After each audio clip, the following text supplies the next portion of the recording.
Sir పవన్పై 2 కేసులు, సినిమాలు, ఫోటోలు. ఇప్పుడు సినిమాలు ఫోటోలు అనుకోండి లేదు, సినిమాల గురించి సినిమాల్లో నటించకూడదని ఆ ఐఏఎస్ వేసినటువంటి కేసు, ఉప ముఖ్యమంత్రిగా ఉంటూ సినిమాలో నటిస్తూ దానికి ప్రభుత్వం దీన్ని చేస్తున్నారు అని ఈ పద్ధతిలో మాట్లాడటం అసలు నటించవచ్చా లేదా? దీనికోసం గతంలో ఎన్టీఆర్ ముఖ్యమంత్రిగా ఉన్నప్పుడు ఆ కేసును చూడమని కోర్టు నిర్ణయం తీసుకుంది. అందులో అప్పుడు ప్రభుత్వం, అప్పుడు కోర్టు, హైకోర్టు, ఉమ్మడి రాష్ట్ర హైకోర్టు ఎన్టీఆర్ మీద ఏం నిషేధం పెట్టలేదు. ముఖ్యమంత్రి ఏం చేయాలి, ఏం చేయకూడదు, దీనికి సంబంధించి ఉన్న దాంట్లో ఈ అంశం ఏమీ లేదు. రెండవది, వాళ్ళ ప్రాథమిక హక్కులను మనం ఏం భంగపరచలేము. మూడవది, ఎన్టీఆర్ నేనేది లాభం కోసం నటించడం లేదు, ఏదో ట్రస్ట్ కోసం ఏదో చేస్తున్నాను తప్ప ఇంకోటి కాదు, ఇది కూడా నేను హాబీగా నటిస్తున్నాను తప్ప దాన్ని నేనేం వృత్తిగా తీసుకోలేదు అని మొదటిసారి, 2 సార్లు ఎన్టీఆర్ మీద కేసు వచ్చింది. మొదటిసారి దాంట్లో అది చెప్పారు. రెండోసారి కూడా హైకోర్టు చాలా వివరంగా సమాధానం ఇచ్చింది. మేము వ్యక్తుల ప్రవర్తననే నియంత్రించలేము, అక్కడ స్పష్టంగా ఉంటే తప్ప ఎక్కడ రాజ్యాంగంలో కానీ ముఖ్యమంత్రికి సంబంధించిన నిబంధనల్లో కానీ నటించకూడదని ఎక్కడా లేదు.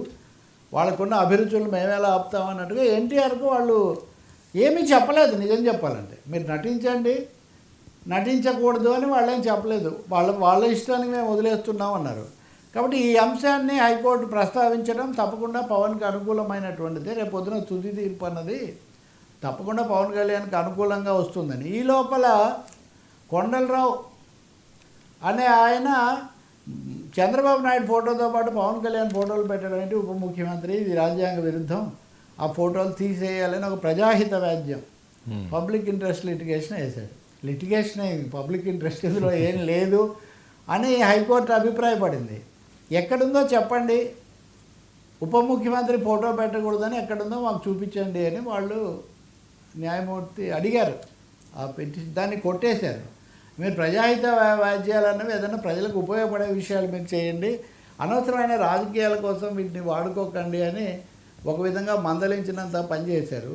ఒకటైతే నిజం, గతంలో ప్రభుత్వ అడ్వర్టైజ్మెంట్లలో, ప్రకటనల్లో కానీ ఇంకో చోట కానీ ఏ ఫోటోలు వాడవచ్చు అనే దాని మీద సుప్రీంకోర్టు కూడా కొన్ని మార్గదర్శకాలు ఇచ్చింది. ప్రధానమంత్రి, ముఖ్యమంత్రి, ముఖ్యంగా ప్రధానమంత్రినే ఇమ్మన్నారు. ఇంకా ఒక విధంగా చెప్పాలంటే రాష్ట్రాల్లో ముఖ్యమంత్రికి కూడా ఇవ్వచ్చు బై ఇంప్లికేషన్ అని. ఇంకెవరెవరు జత చేయాలన్నది ఆ రాష్ట్ర ప్రభుత్వం యొక్క డిస్క్రిషన్ తప్ప దాన్ని ఎవరు నిషేధించలేరు.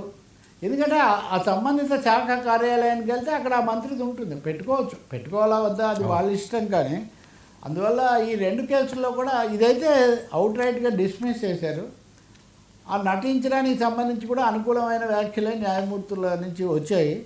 కాబట్టి ఈ 2 కేసుల్లో కూడా పవన్ కళ్యాణ్కు సంబంధించి అనుకూలమైన పరిణామంగానే వీటిని మనం చూడవచ్చు. కానీ వీటిని ఎందుకు తీస్తున్నారు?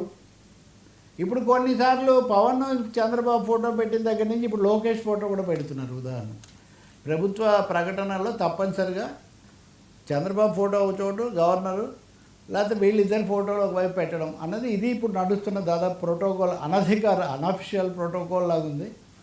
ఈ తీర్పు తర్వాత మళ్ళీ ఇంకా ఏం జరుగుతుందో మనం ఇంకా చూడాలి. కానీ ఇప్పుడు ఇందాక మనం చేసిన రాజకీయ చర్చ ప్రకారం చూస్తే రాబోయే 10 ఏళ్ళు వాళ్ళు ఇదే ఫార్ములా వాళ్ళు ఫాలో అయ్యేట్టుగా కనిపిస్తున్నారు. ఇప్పుడు జగన్మోహన్ రెడ్డి తన మీడియా కాన్ఫరెన్స్లో అప్పుడు ఇచ్చిన అడ్వర్టైజ్మెంట్లు, ఇప్పుడు ఇచ్చిన అడ్వర్టైజ్మెంట్లు ఆయన చూపిస్తున్నారు. సార్